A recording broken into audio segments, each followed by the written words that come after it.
Hello, Slicey Dicers. This is Brian with another knife review for you. Today we have my full review of the Chaves Liberation 229. I had this knife for a little while now. I've already done an unboxing on it. I'll link that at the end of the video. But my opinions have changed significantly since the unboxing, and unfortunately, they're mostly for the worse. We'll get to that as we go on here.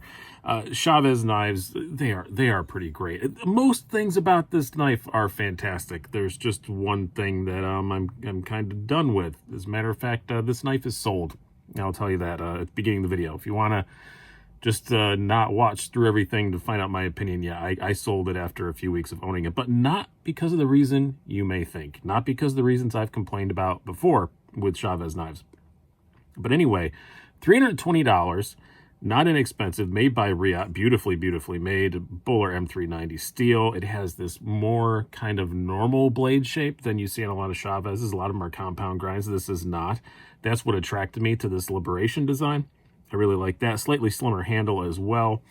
And you've got, full titanium Loctite. This has to be the carbon fiber version. There are several versions, and a lot of them are still available. I know the G10, both in the black G10 and the green with the jade, is still available. I believe there's a couple of the blackout versions still available too at the time I'm recording this, which is the 21st of November. So a few versions still available. I don't know if they're still going to be available when this comes out, but Chaves do usually sell through quick, so if you want one, go have a look-see at that. But this is the carbon fiber. This is the version I like the look of the best. It has that typical skull clip, which is why I sold my previous Chaves. I had a 229 Rendition, and I really loved it except that skull clip.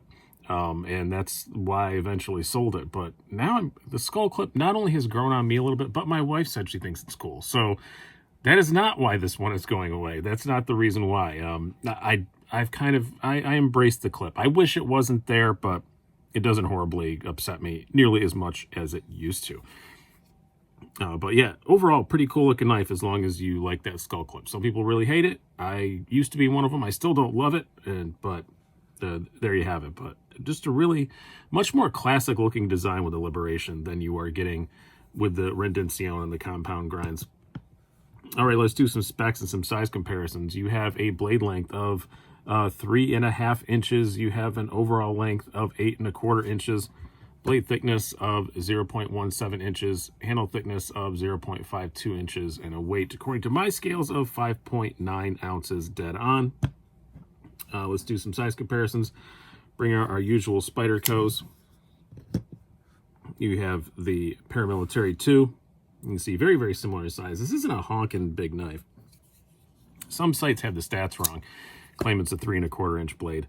It ain't, as you can see, against the PM2 and against your Para 3.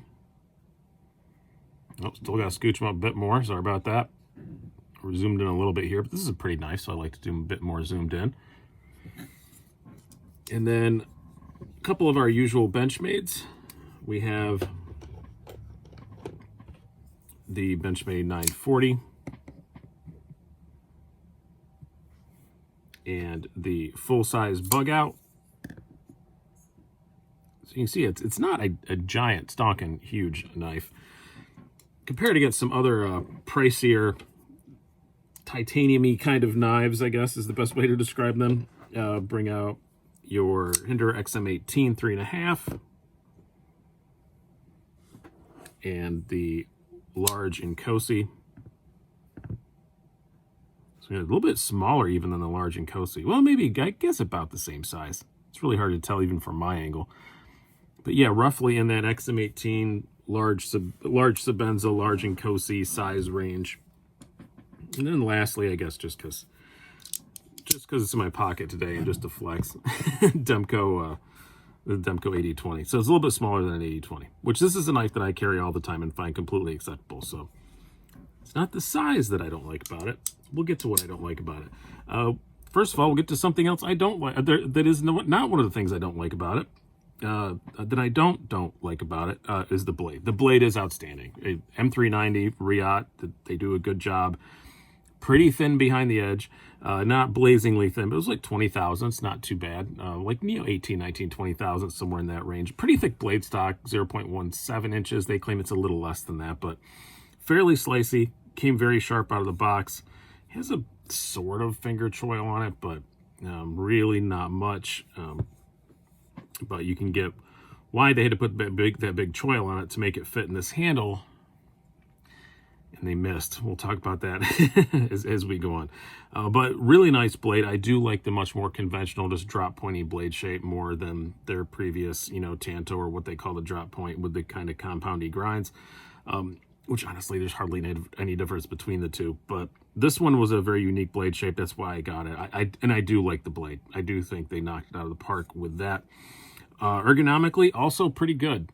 It does have, like, when you're handling it, some hot spots, which that's what we're going to be getting into a lot more. But when it's actually in your hand, it's very comfortable. I have large size hands, and my hands fit on there just fine. Your thumb, you wouldn't kill it to have some jimping up here, but it doesn't really need it. But because you're landing on a nice big, pretty thick blade stock, it's comfortable enough. Wouldn't mind that being a bit crowned or something, but crowning is not a theme of this knife.